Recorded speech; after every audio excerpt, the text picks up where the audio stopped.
Okay. देखिए, हमने last हमारे क्लास में देखा था, एक कोई लड़का था, वो किस तरह से प्रभुपाद जी के पास में आकर बैठ गया था और बहुत ही अजीब तरह की हरकत कर रहा था, कह रहा था कि मुझे कुछ कहना है। और प्रभुपाद जी ने कहा था कि ठीक है, अभी क्लास के बाद में क्वेश्चन आंसर सेशन होगा तब कहिएगा। फिर क्लास जब ओवर हुई तो प्रभुपाद जी एप्पल काटा था, जैसा कि हमेशा करते हैं, और उस लड़के को भी देने लगे, तो वो बहुत अजीब तरह से प्रभुपाद जी को देख रहा था। फिर फाइनली उसने एप्पल ले लिया था और सबको थोड़ा चैन मिला था कि चलो, जो बच्चा है वो ले लिया आखिरकार। ठीक है, अब आगे यहीं से हम देखेंगे हरिदास क्या कह रहे हैं। मैं देखता था किस तरह से स्वामी जी चीजों को हैंडल करते थे। ये इजी नहीं था मेरे लिए। ये एक रियल टेस्ट था। That was a real test of his powers and understanding, कि कैसे लोगों को हैंडल करना चाहिए। कि देखिए, सच में बहुत मुश्किल है, लेकिन यहाँ पर हमें सचेत अगर हम हो तो धीरे धीरे ये इजी हो सकता है। जैसे अभी काफी दिन से एकदम बढ़िया चल रहा था सब कुछ घर में, एकदम फर्स्ट क्लास, लेकिन कल शाम को बहुत ही, हाँ, बहुत ड्रामा हो गया था। अब मैं डिटेल में नहीं बताना चाहूंगी, बट मैं देख पा रही थी कि किस तरह से कुछ दिन तक मतलब कुछ दिन तक मन शांत रहता है और बिल्कुल हमें ऐसा लगने लगता है बस अब तो हम एकदम प्योर डिवोटी हो गए हैं, कोई बेकार हमें नहीं सता रहा है, आराम से भजन कर रहे हैं। लेकिन फिर अचानक से वापस से कुछ ऐसी सिचुएशन सामने आती है तो वो पूरा बर्स्ट हो जाता है। जैसे कि हम यहाँ पर देख सकते हैं ना, प्रभुपाद जी प्रवचन कर रहे तो कैसे कैसे तरह के लोग थे, किस तरह से डिस्टर्ब कर रहे थे, बट प्रभुपाद जी ही वॉज अनअफेक्टेड। वो ज्यादा कुछ रिएक्ट नहीं कर, ज्यादा क्या कुछ भी रिएक्ट नहीं करते थे। बिल्कुल जैसे कुछ हो ही ना रहा हो। तो हरिदास इसी तरह से कह रहे हैं कि इस तरह से दिखता था, ये बहुत आसान नहीं था, पर दिखता था कैसे इन लोगों को संभालना चाहिए, उनको और ज्यादा उत्तेजित नहीं करने के लिए, या मतलब कुछ भी ऐसी चीज ना करे सामने वाले के साथ में जो और ज्यादा वहां पर कुछ ड्रामा वगैरह क्रिएट करे और कुछ दिक्कत क्रिएट करे। ऐसा देखिए, महाभारत में भी महाभारत है या जहां पर भी भीष्म पितामह ने भी इस तरह से कहा है कि कोई भी व्यक्ति अगर उसका अपमान हो रहा है भरी सभा में भी, लेकिन अगर वह चुप रह गया उस समय, तो उसके जितने भी पाप थे या जो भी उसके रिएक्शंस वगैरह, वो सब उस व्यक्ति के सर पे चले जाते हैं। तो ये सारी चीजें हमें उन सिचुएशंस में याद करनी चाहिए, उससे हमारा बहुत बड़ा नुकसान होने से बच जाएगा। मैं बता देती हूँ क्या बात हुई थी कल। कल मैंने इतना टाइम लगाकर घर वालों के लिए स्पेशल सब्जी बनाई थी कुछ, बहुत टाइम मेरा लगा था। और मैंने जब उसको खाई थी मुझे बहुत टेस्टी लगी थी, बहुत अच्छी लग रही थी क्योंकि मैंने बनाई थी ना वो। नहीं, सच में बहुत अच्छी थी, ऐसा खराब, सच में मजाक नहीं कर रही मैं। It was very nice. But फिर भी पता नहीं क्यों किसी को घर में किसी को पसंद नहीं आई। तो मेरा बहुत ज़्यादा दिमाग खराब हो गया था कि एक तो इतना टाइम लगा कर बनाओ, ऊपर से सब ऐसे नाटक करते हैं। तो थोड़ा, इस बात इतनी कुछ ज़्यादा इम्पोर्टेंट नहीं थी ये, लेकिन अब क्या करें, बाद में फिर मुझे दुख भी हो रहा था कि इतना टाइम मैं यहाँ पर बिना मतलब में इनसे उलझ रही थी, अपना जप ही कर लेती, पुरुषोत्तम महीना चल रहा है, कितना टाइम वेस्ट हो गया। तो क्या कर सकते हैं अब, लेकिन तो हाँ, ये सारी चीजें हैं। तो प्रभुपाद जी ऐसा कुछ नहीं करते थे जिससे और ज्यादा वहां पर जो भी व्यक्ति है वो कुछ भी उटपटांग हरकत कर रहा है तो और कुछ वो उटपटांग करने लगे या उत्तेजित हो जाए। ऐसा कुछ मतलब उनको कुछ ऐसी कुछ बात नहीं कहते थे जिससे वो नाराज हो जाए, या उनको, या वो और उस उकस उकसे, उकसाना होता है ना, उकसाना। तो इस तरह से वो और गलत कुछ हरकत करने के लिए उकसे। तो ऐसा कुछ प्रभुपाद जी नहीं करते थे।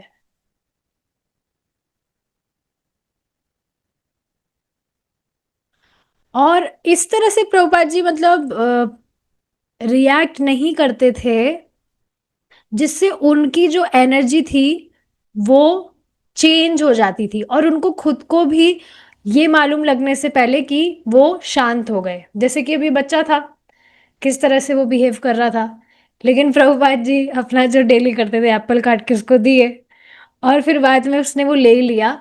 So his energy was changed, his behaviour was changed.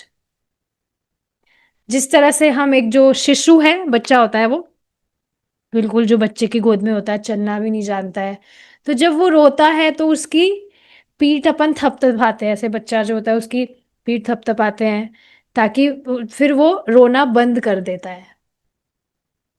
तो प्रभुपाद जी प्रभुपाद जी कुछ इसी तरह से करते थे अपने शब्दों के द्वारा। उनका उनके शब्दों के द्वारा वो इसी तरह से, कोई भी जो इस तरह से रो रहा है व्यक्ति, उसकी पीठ को थपथपाते थे अपने शब्दों के द्वारा, ताकि वो चुप हो जाए, रोना बंद कर दे। और ये बहुत आसान नहीं था, but with his patience to let him carry on for a certain period of time.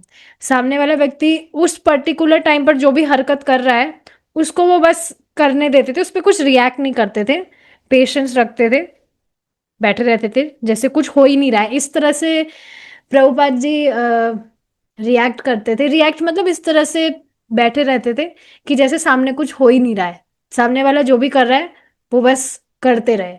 क्योंकि देखिए, ये बहुत अच्छी शिक्षा यहाँ से प्राप्त हो रही है। कोई व्यक्ति कुछ गुस्सा कर रहा है या कैसी कुछ उटपटांग हरकत कर रहा है, उस समय अगर अपन उसको कुछ बोलेंगे तो फिर वो और ज्यादा उत्तेजित होता है, या और ज्यादा उस तरह के ड्रामे करने लगता है। ये चीज है क्योंकि उसको दिख रहा है कि सामने वाला मेरे कहने से या मेरे बर्ताव से अफेक्ट हो रहा है, तो फिर वो और उसको अपना वो भी जो ड्रामा है, गुस्सा है, कुछ भी है, उसको वो और बढ़ाने का और बढ़ाता है। लेकिन इसी के विपरीत अगर हम कुछ रिएक्ट ही ना करें, सामने वाला कुछ भी कह रहा है, तो बस फिर वो चुप हो जाएगा थोड़े समय बाद। तो ये चीज है। तो प्रभुपाद जी बस कुछ भी नहीं करते थे, बैठे रहते थे पेशेंस के साथ में, और सामने वाला जो भी कर रहा है उसको करने देते थे। जो उसको करना है करने दो, जो भी उसको कैसा भी व्यवहार करना है उसको करने दो। फिर हरिदास इस तरह से कह रहे हैं कि मुझे लगता है उन्होंने रियलाइज किया कि जो भक्त है वो कुछ भी नहीं कह सकते।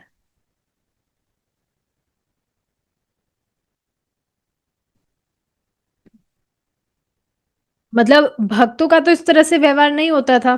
कोई भी अभक्त था, नया व्यक्ति था, वो इस तरह की वो चुटपटांग हरकत करता था। तो हाँ, सुनिए। When you come to the temple, you can't behave this way. It was a delicate situation there. तो जब कोई मंदिर आ रहा है तो वो इस तरह से बिहेव नहीं कर सकता, इस तरह से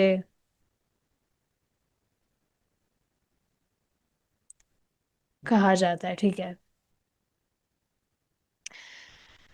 और अक्सर कोई ना कोई व्यक्ति जरूर ऐसा कुछ होता था जो अक्सर कहता था मैं भगवान हूँ। उनके ड्रग्स से, ड्रग जो भी उन पीते, मतलब ड्रिंक ड्रिंक ड्रग वगैरह जो भी वो लेते थे, ड्रग्स, उससे उनको कुछ इस तरह का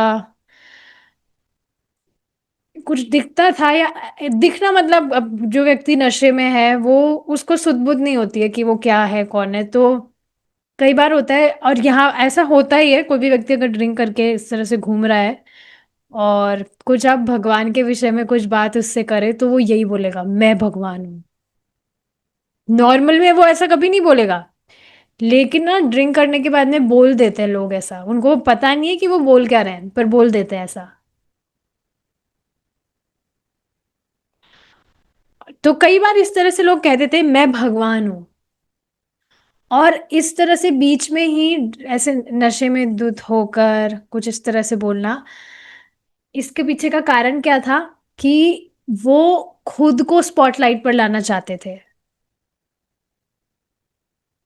वो चाहते थे कि लोग उन्हें सुने। तो ऐसे जो लोग थे उनको प्रभुपाद जी के खिलाफ मतलब वो क्रोध में रहते थे, ऐसे तरह के जो लोग हुआ करते थे। कई बार ऐसे जो लोग थे वो कुछ ऐसी कुछ पोएटिक बात कुछ कहते या ऐसा कुछ कहते जिससे सामने वाले का अट्रैक्शन अटेंशन उस व्यक्ति के ऊपर आए, पर वो ज्यादा समय तक नहीं चलता था। और उन वो जो भी कहते थे वो कुछ समय बाद में उनकी जो भी स्पीच है, जो भी वो कुछ भी पोएटिक वे में या इंस्पायरिंग वे में कुछ भी मतलब कह रहे जिससे सामने वाले को अटेंशन हो, वो सब बाद में पता चलता था वो निरर्थक बातें ही होती थी। और Prabhupada ji was not one to simply specify people. ऐसे प्रभुपाद जी नहीं थे कि हर कोई इस तरह से बिना फालतू की हरकतें कर रहा है तो सबको शांत कराने वहां पर बैठे। समझ इस बात को। प्रभुपाद जी कभी भी ऐसे लोगों को कुछ भी आ, लाड़ प्यार नहीं देते थे। लाड़ प्यार मतलब कुछ ऐसे नेग्लेक्ट करते थे बेसिकली कि कुछ ऐसे ही है बकवास, करते रहने दो, वो कहते थे। और नेग्लेक्ट करते थे और इसके अलावा लाड़ प्यार करने की जगह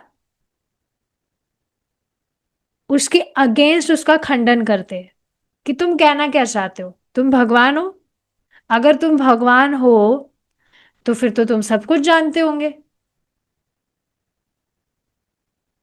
तो तुम्हें भगवान के जैसे एट्रीब्यूट्स भी होने चाहिए। मतलब जैसे भगवान सर्वव्यापक है, भगवान सर्व शक्तिमान है ना, सब जगह भगवान स्थित है, तो वैसा तुम्हें भी होना चाहिए। तो इस तरह से प्रभुपाद जी उनसे ही ऐसे क्वेश्चन पूछते हैं। फिर धीरे धीरे करके जैसे भगवान सर्वव्यापक है सर्वशक्तिमान है, तो भगवान की जितनी भी क्वालिटीज है जो भी कैरेक्टरिस्टिक्स हैं उसको वो उसके विषय में सबको सब कुछ बताते, मतलब कि भगवान तो ऐसे हैं होते हैं, भगवान तो वे ऐसे होते हैं, भगवान तो सर्वव्यापक होते हैं, भगवान तो सर्वशक्तिमान है, सब कुछ जानने वाले हैं। So yes, he would then name all the characteristics that one would have to be an avatar, to be God. किसी भी व्यक्ति का, कोई भी अगर व्यक्ति है वो अपने आप को भगवान घोषित कर रहा है तो उसमें कुछ ऐसे कैरेक्टरिस्टिक्स होने चाहिए, ऐसे कुछ भगवान ऐसे मतलब कुछ कैरेक्टरिस्टिक्स होने चाहिए जिससे मालूम चले कि वो सच में भगवान है क्या। तो प्रभुपाद जी बस उसको रॉन्ग प्रूफ कर देते कि किस तरह से वो भगवान नहीं है।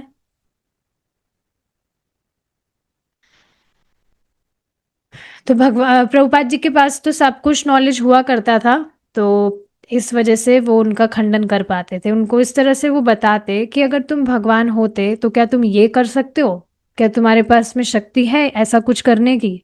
इस तरह से मतलब उसको चैलेंज करके, ताकि बात मालूम चले कि वो भगवान नहीं है।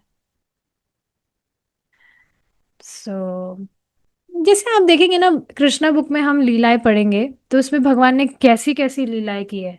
जैसे आज ही हमने पढ़ा कि कैसे भगवान चतुर्भुज रूप में अवतरित हुए, आभूषणों से सुसज्जित हैं, अपने चारों हाथों में शंख कमल गधा चक्र लिए हुए हैं।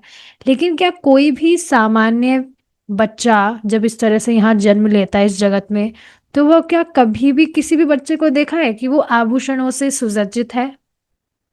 कभी भी नहीं।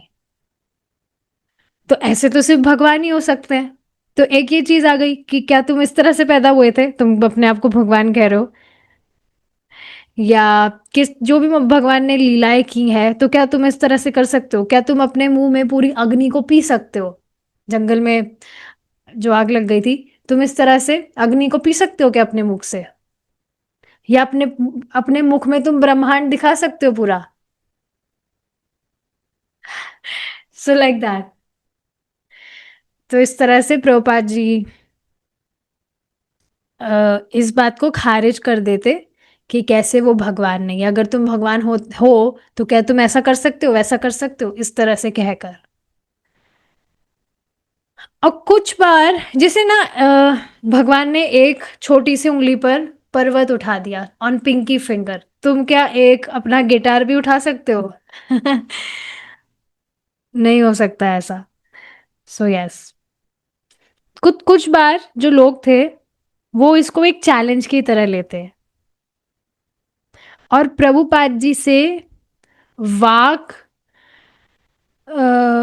बेसिकली वर्बल बैटल, मतलब बातचीत में जो ये तर्क वितर्क, बेसिकली बैटल मतलब युद्ध, तो सामने वाले को बेसिकली परास्त करने के लिए इस तरह से चैलेंजिंग वे में उनसे वार्ता करते, तर्क वितर्क। तो उसके कारण जो ऑडियंस वहां पर हुआ करती थी, उनका पूरा का पूरा जो ध्यान था वो उस व्यक्ति की तरफ चला जाता जो इस तरह से तर्क वितर्क कर रहा होता। और डेफिनेटली जो लोग थे वो इस तरह से स्पॉटलाइट प्राप्त करने के लिए, स्पॉटलाइट मतलब कि वो सेंटर में है और सबकी नजर उस पर हो, इसके लिए भी लोग इस तरह से प्रभुपाद जी को चैलेंज करते या तर्क वितर्क करते सारी ऑडियंस के बीच में। कुछ बार ये थोड़ा मुश्किल होता था। और हरिदास इस तरह से कह रहे हैं कि मैं वहां पर बैठता था, जब मैं वहां पर बैठा होता था तो मैं सोचता था कि अब स्वामी जी इस व्यक्ति को कैसे हैंडल करेंगे, ये तो बहुत ही बड़ी समस्या है। लेकिन प्रभुपाद जी को परास्त करना बहुत मुश्किल था, चाहे से वो सामने वाले व्यक्ति को कन्विंस भी ना कर पाए, लेकिन दूसरे लोगों को जो वहां भीड़ में, मतलब इस तरह से ऑडियंस हुआ करती थी, उन सबको वे कन्विंस कर देते थे ताकि रूम की जो एनर्जी है वो चेंज हो जाए। समझ रहे ना कि सामने वाला व्यक्ति कुछ तर्क वितर्क कर रहा है, और प्रभुपाद जी उसके तर्क वितर्क को पूरी तरह से, मतलब नहीं, मतलब पूरा उसको संतुष्ट नहीं कर पा रहे, लेकिन उसके बाद में भी ऑडियंस वहां पर जो है उनको वे संतुष्ट कर जाते थे। संतुष्ट मतलब आप समझ रहे ना कि शास्त्र दृष्टि से कौन सी बात सही है और कैसे वो व्यक्ति गलत है, इसको प्रभुपाद जी ऑडियंस के बीच में प्रूफ कर दिया करते थे, जिससे पूरे कमरे की जो एनर्जी थी वो फिर से चेंज हो जाया करती थी, और वो जो व्यक्ति था वो चुप हो जाया करता था। तो हाँ, अंत तो गदवा लास्ट में यही होता था कि प्रभुपाद जी ही use to win the audience, उनको ये दिखाकर कि कैसे वो सामने वाला जो पर्सन है, सामने वाला जो व्यक्ति है, उसको खुद को ही नहीं पता कि वो किस विषय में क्या बात कर रहा है। फिर उसके बाद में उस व्यक्ति को जब दिखता कि पूरे रूम की जो वाइब्रेशन है वो चेंज हो गई है, now I am not on the spotlight, जो ऑडियंस है वो अब मुझे नहीं सुनेगी या मुझ पर विश्वास नहीं करेगी, तो फिर वो व्यक्ति उस समय चुप हो जाया करता था। कौन सा व्यक्ति? हर बार ऐसे कोई ना कोई नए व्यक्ति आया करते थे वहां पर। तो ये बात है।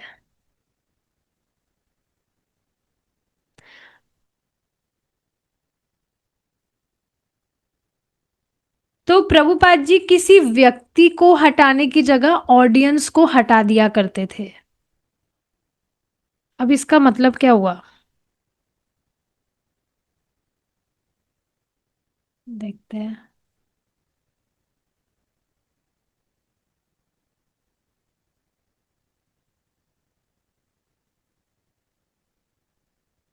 मतलब हटाने का मतलब अलग कर देना, जो भी श्रोताएं हैं उनको हटाकर उनको हटा देते थे, मतलब कि उस व्यक्ति से अलग कर देते थे, उस व्यक्ति को अलग से वे समझा दिया करते।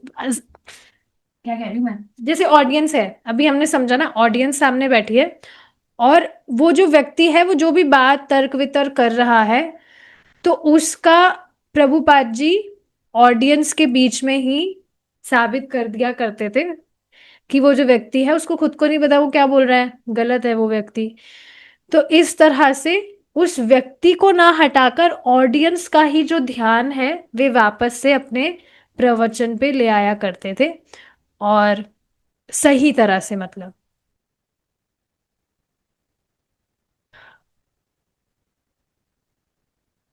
तो श्रोताओं को ही वो अलग कर दिया करते थे, और ऐसा वे किसी को ठेस पहुंचाए बिना कर दिया करते थे। सामने वाला व्यक्ति ठीक है, भगवान वो प्रभुपाद जी से विरोध कर रहा है, लेकिन प्रभुपाद जी किसी के लिए नेगेटिव फीलिंग नहीं रखते थे। अब वो ठीक है उस तरह का बिहेव कर रहा है तो उसको उस हिसाब से वो डील करते थे। और प्रभुपाद जी अपनी एक्सीलेंट इंटेलिजेंस, श्रेष्ठ बुद्धि के साथ ऐसा करते थे, end of course with kindness. तो हरिदास इस तरह से कह रहे हैं कि जब मैंने उनको ऐसा करता हुआ देखा तो मैंने रियलाइज किया कि वो किस तरह से he was a great teacher and a great human being.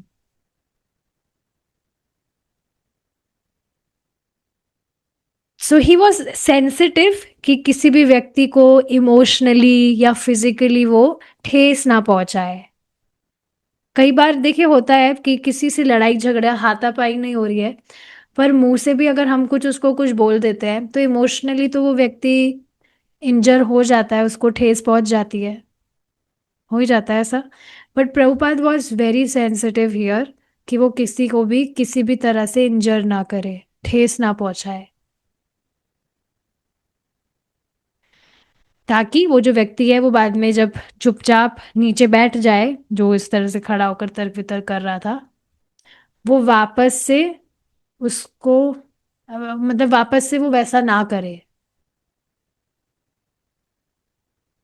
वापस से मतलब अब प्रभुपाद जी ने उसको उस तरह से कुछ ठेस पहुंचाई ही नहीं, तो वो दोबारा से ऐसा ना करे, दोबारा से उसके हृदय में प्रभुपाद जी के लिए कुछ गुस्सा ना हो या उनको हराने की भावना ना हो। ऐसा देखिए, पता नहीं आपने कभी फील किया है कि नहीं, कि किसी व्यक्ति के साथ में आपने बुरा व्यवहार किया, लेकिन उसने कुछ आपको नहीं बोला, ही सिंपली मूव्ड ऑन। तो कभी आपको इस ऐसा मन में आए, आपको खुद को दुख हुआ हो कि अरे मेरा कितना गंदा व्यवहार था, कितना खराब मैंने व्यवहार किया, और उसको देखो सामने वाले व्यक्ति ने कुछ कहा भी नहीं, ही वॉज सो नाइस, उसने कुछ प्रतिकार नहीं किया मेरा इतना खराब व्यवहार करने के बाद में भी। तो इसी तरह का बेसिकली यहाँ पर ये सीन था कि प्रभुपाद कभी भी किसी को फिजिकली या इमोशनली इंजर नहीं किया करते थे, ताकि सामने वाला जो व्यक्ति है वो वापस से अपने हृदय में कुछ एंगर या विद्रोह की भावना ना रखे, वो हर्ट ना हो बेसिकली सामने वाला, क्योंकि सामने वाला अगर हर्ट होता है तो उस हर्ट को दूर करने के लिए उसके पास में दूसरा क्या ऑप्शन होता है, वो वापस से सामने वाले को हर्ट करेगा, उससे वो सोचता है कि अब वो सुखी है क्योंकि उसने सामने वाले को हर्ट कर दिया। बट ऐसा होता नहीं है, इससे और परेशान होता है व्यक्ति। तो ऐसा ही कुछ यहाँ पर हुआ करता था, प्रभुपाद जी किसी को हर्ट नहीं किया करते थे। अपने कमरे में प्राइवेट में इस तरह से ट्रांसलेट करते समय भी प्रभुपाद जी बार बार में इस तरह से इंटरप्ट होते थे, मतलब बीच बीच में कोई ना कोई उनके पास में आता रहता था, तो डिस्टरबेंसेस होते थे। प्रभुपाद जी अपने रूम में भी जब बैठ के ट्रांसलेशन कर रहे हैं तभी बहुत ऐसे बीच बीच में डिस्टरबेंसेस होते थे, कभी कोई आ रहा है या कभी कुछ। अब देखिए एक बात बताई जा रही है यहाँ। एक बार पुलिस कार, पुलिस वालों की जो कार होती है और एम्बुलेंस जो होती है, उनके सायरन्स बहुत तेजी से बज रहे थे, लाइट्स फ्लैश हो रही थी,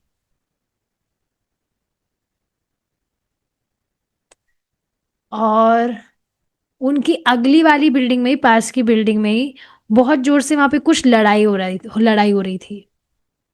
देखिए बाहर के देशों में पता है क्या होता है, कोई भी मतलब बहुत हाथापाई भी लोग कर लेते हैं छोटी छोटी बातों पे ही, हो जाता है ऐसा। स्पेशली मुझे काफी सारी चीजें इस वजह से पता है, because I have many students from west now, by Krishna's grace. तो वो लोग बताते रहते हैं कि इस तरह से हो गया, ये हो गया, वो हो गया, सो लाइक दैट। तो हाँ, इस तरह से हो जाता है वहां पर, मतलब। और मतलब बहुत डेंजरस इलाका है वैसे देखा जाए तो, वेस्टर्न कंट्रीज डेंजरस जगह है, सेफ नहीं है। कभी भी कोई भी चोरी कर लेता है वहां पर। हमने देखा था प्रभुपाद जी का भी, वहीं का किसी चौकीदार ने ही प्रभुपाद जी का रेडियो वगैरह चोरी कर लिया था, and just because of envy from Prabhupada. अब पता नहीं वो रेडियो वगैरह कुछ करता कि नहीं, या इस तरह से कुछ भी चोरी वगैरह कर लेते हैं, किडनैप कर लेते हैं और पूरा रॉब कर लेते हैं, मर्डर्स भी कर देते हैं। बहुत मतलब खराब है वहाँ का जो माहौल है। दृश्य के हिसाब से कोई व्यक्ति समझ सकता है कि वो एक स्वर्ग है, बट बहुत डेंजरस जगह है वो, it's not safe at all. तो हाँ, वहां पे इस तरह से बहुत जोर से सायरन्स वगैरह बज रहे थे, और पास वाली बिल्डिंग में इस तरह से लड़ाई झगड़े हो रहे थे वहां पे। अम, दूसरे दिन मतलब किसी और दिन कभी क्या हुआ, रात के 1:30 बज रहे थे, और प्रभुपाद जी टीचिंग्स ऑफ लॉर्ड चैतन्य, जो बुक है आप जानते हैं, उसको डिक्टेट कर रहे थे। तो जब डिक्टेट मतलब बोल रहे हैं अपने उसमें रिकॉर्डर में, और एक लड़की बार बार में प्रभुपाद जी के गेट को बजाई जा रही है, प्रभुपाद को बुलाई जा रही है, Prabhupada Prabhupada Prabhupada, it's like that. So yes, पहली बार में प्रभुपाद जी ने ये जो डिस्टरबेंस हो रहा था उसको इग्नोर कर दिया, कि he was he continued dictating. तो इस तरह से इग्नोर कर देते थे अगर पहली बार में कुछ ऐसे डिस्टरबेंस हो रहा है तो, कि ठीक है होने दो, ये तो होती रहेगी चीजें, let me just dictate. San Francisco के आने के बाद से प्रभुपाद जी ने उनकी ये जो बहुत महत्वपूर्ण किताब थी, टीचिंग्स ऑफ लॉर्ड चैतन्य, इसके बहुत सारे पेजेस कंप्लीट कर दिए थे। चैतन्य महाप्रभु के जो डिस्कशंस हुए हैं, वार्ता हुई है रूप गोस्वामी और सनातन गोस्वामी और रामानंद राय के साथ में, और जो भी कृष्ण भावनामृत के जो भी टॉपिक्स हैं भगवत गीता में जो बताए गए हैं, वो इसके विषय में था टीचिंग्स ऑफ लॉर्ड चैतन्य में। टीचिंग्स ऑफ लॉर्ड चैतन्य में बेसिकली रूप गोस्वामी, सनातन गोस्वामी और रामानंद राय के साथ में जो वार्ता महाप्रभु की हुई है भगवत गीता के जो भी टॉपिक्स हैं, वो है टीचिंग्स ऑफ लॉर्ड चैतन्य में। और वहाँ वेस्टर्न कंट्रीज में ऑलमोस्ट किसी को भी पता नहीं था कि महाप्रभु की क्या शिक्षाएं हैं। लेकिन अब प्रभुपाद जी चाह रहे थे कि वो एक वॉल्यूम में इन सारी टीचिंग्स को रखे, और बेसिकली भगवत गीता मीन्स महाप्रभु यहाँ पर जो भी गोस्वामीज है उनसे कर्म योग के विषय में चर्चा करने नहीं बैठे हैं, इट्स ऑल अबाउट भक्ति योग। सो प्रभुपाद जी चाह रहे थे कि जितनी भी शिक्षाएं हैं उसको एक वॉल्यूम में रखा जाए, और पूरा एक कंप्लीट प्रेजेंटेशन इस वॉल्यूम में हो अबाउट भक्ति योग। तो ये पहली बार ऐसा ग्रंथ था जो अंग्रेजी में छापा जाएगा। और बेसिकली जितने भी ग्रंथ हैं वो बेसिकली पहली बार ही थे प्रामाणिक रूप से जो वेस्टर्न कंट्रीज में लोगों को मिलेंगे अंग्रेजी में। तो ऐसी जो किताब है, ये बहुत बड़ा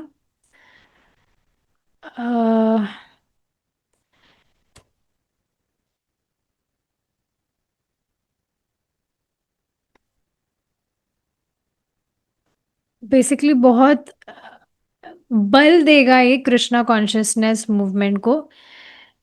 यस, अ स्ट्रॉन्ग बेस। लेकिन अब प्रभुपाद जी जब इस तरह से ट्रांसलेशन कर रहे हैं तो बार बार में डिस्टरबेंस आ रहा है, वो क्योंकि वो जो लड़की है वो बाहर से बार बार में गेट बजाई जा रही है और प्रभुपाद जी को बुलाई जा रही है। अब प्रभुपाद जी फाइनली अपनी डेस्क से खड़े हुए हैं और अपने आगे वाले रूम में गए, पर उन्होंने गेट नहीं खोला। उन्होंने कहा कौन है?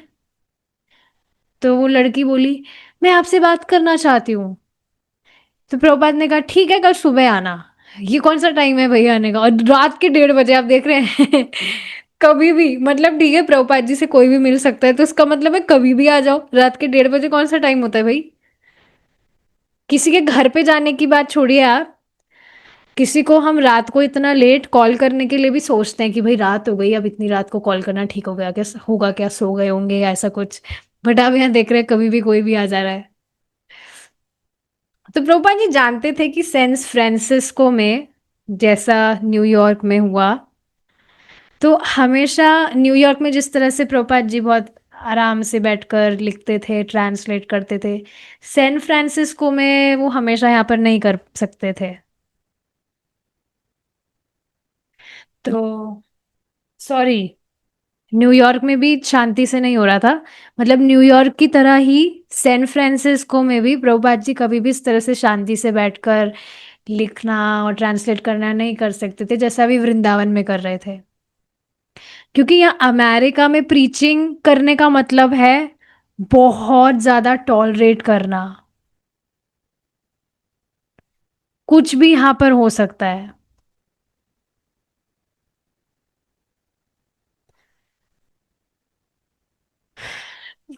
तो यस, रात को इस तरह से कोई भी आ जाना। तो प्रभुपाद जी मतलब प्रीचिंग कर रहे थे but it was not very easy. एक और बात यहाँ पर बताई जा रही है कि आधी रात को कोई ऐसे अजीब सा व्यक्ति कुछ पुकार रहा है। अजीब सा मतलब कोई व्यक्ति आ रहा है और रात को इस तरह से पुकार रहा है, तो ये अजीब सा ही हुआ।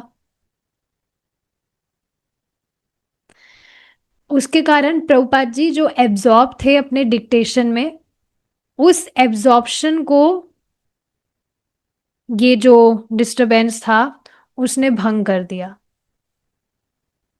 कभी आपके साथ ऐसा हुआ है आप शांति से बैठकर भजन कर रहे हैं, अपना चैंटिंग कर रहे हैं, या कभी कुछ क्लास अटेंड कर रहे हैं, कुछ रीडिंग कर रहे हैं, और कोई आकर आपको डिस्टर्ब करने लगे? आपका मन बहुत अच्छे से लग रहा है पर कितना खराब लगता है ना कि कोई आ जाता है और डिस्टर्ब कर रहा है। भाई तुम चाहते क्या हो, हमें हमारा टाइम दे दो ना, क्यों आ रहे हो यहाँ पर? तो यहाँ पर कोई भी व्यक्ति कभी भी प्रभुपाद जी के पास आ जाता था। The lost souls of Haight Ashbury, यहाँ पर मतलब जो भी भ्रमित आत्माएं थी, भ्रमित लोग यहाँ पर जीवात्माएं, ये जो हिप्पी वाला एरिया था वहां पर उनके कोई भी जो नॉलेज है, आध्यात्मिक नॉलेज, उसके इल्यूजन के साथ में, उसके अलावा अपनी सहायता के लिए रो रहे थे, रोते हुए, और उनके जो भी ये अरोगेंट चैलेंजेस थे, गुस्से वाले, विरोधापूर्वक तर्क वितर्क, इन सब की वजह से प्रभुपाद जी का जो ये ट्रांसलेट करने का जो मिशन था और उनकी कमेंट्रीज वगैरह देना स्क्रिप्चर्स का, वो सब अटेंशन भंग हो रहा था प्रभुपाद जी का।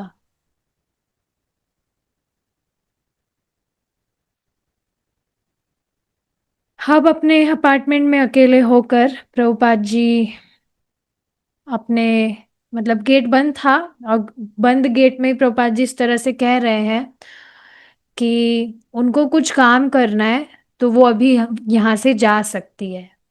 प्रभुपाद जी ने उससे वादा किया कि पक्का मैं कल सुबह तुमसे मिलूंगा, अभी जाओ, मैं कुछ काम कर रहा हूँ अभी। तो प्रभुपाद जी हिप्पी से बात करने के लिए पूरा दिन तैयार थे, लेकिन ये जो अर्ली मॉर्निंग टाइम्स थी, 1:30 अर्ली मॉर्निंग होता है। ओके, तो ये जो सुबह का बहुत जल्दी वाला जो समय था ना, ये बहुत स्पेशल टाइम था प्रभुपाद जी का, उनका ये ट्रांसलेशन वगैरह का काम करने के लिए। फेस टू फेस लोगों को प्रीचिंग करना इंपॉर्टेंट था, प्रीचिंग करने के लिए आए थे प्रभुपाद जी, लेकिन सुबह के समय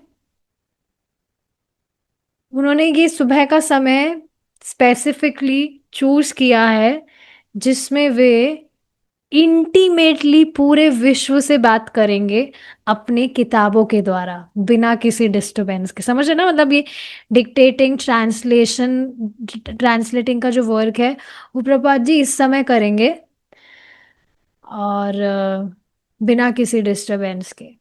दिस वॉज इम्पोर्टेंट। तो वो जो लड़की थी वो फिर भी चिल्लाती रही, बुलाती रही प्रभुपाद जी, जब तक गेट ना खोल देते तब तक वो हल्ला करती रही वहां पर ही खड़ी खड़ी।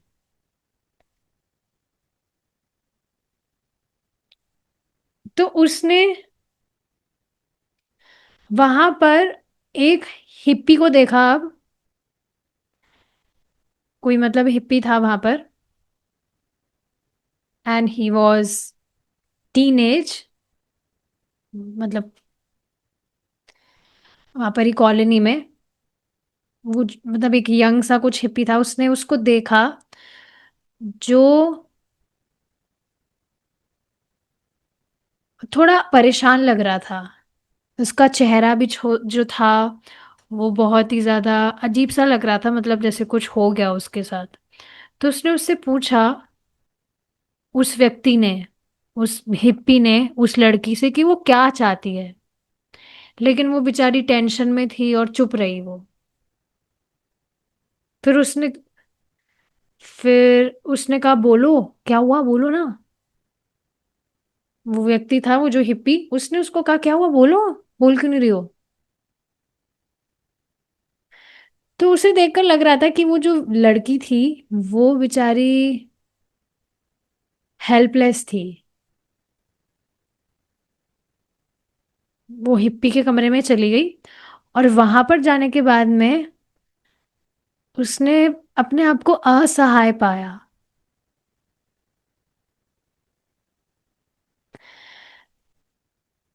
मतलब वो इस तरह से फील कर रही थी कि वो यहाँ पर इस भौतिक जगत में कहीं फंसी हुई है। तो वो जो लड़का था वो उससे पूछ रहा था कि भाई क्या चाहती हो तुम, बताओ ना क्या हो गया है। तो बाद में लास्ट में वो कहती है अपनी आंखें चौड़ी करके कि देखो, इस तरह से मतलब अपनी आंखें चौड़ी करते हुए उसने एक्सक्लेम किया, देखो महाउला। महाउला क्या होता है?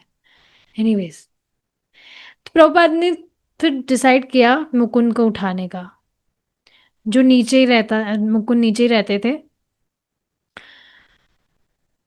तो वो नंगे पैर ही वहां पर गए, जो वहां पर मतलब क्या बोलेंगे उसको, डोरवे, बीच में जो होता है ना बालकनी टाइप का।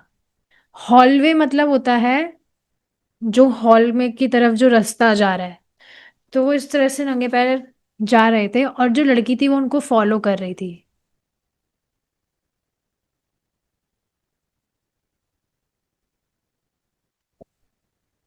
तो बहुत अजीब सी चीज हो रही है, इसको एक बार ट्रांसलेट करके ही पढ़ते हैं अपन।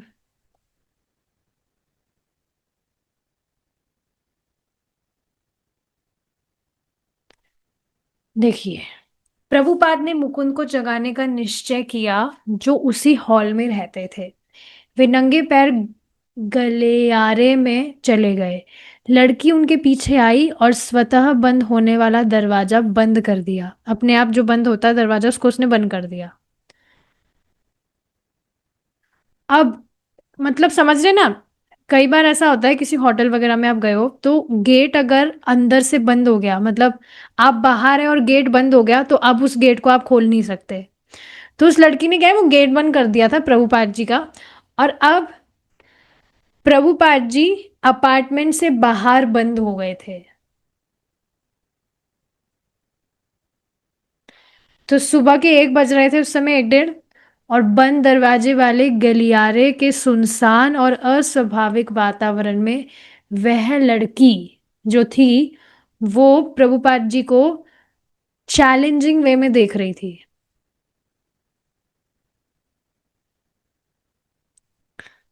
है ना।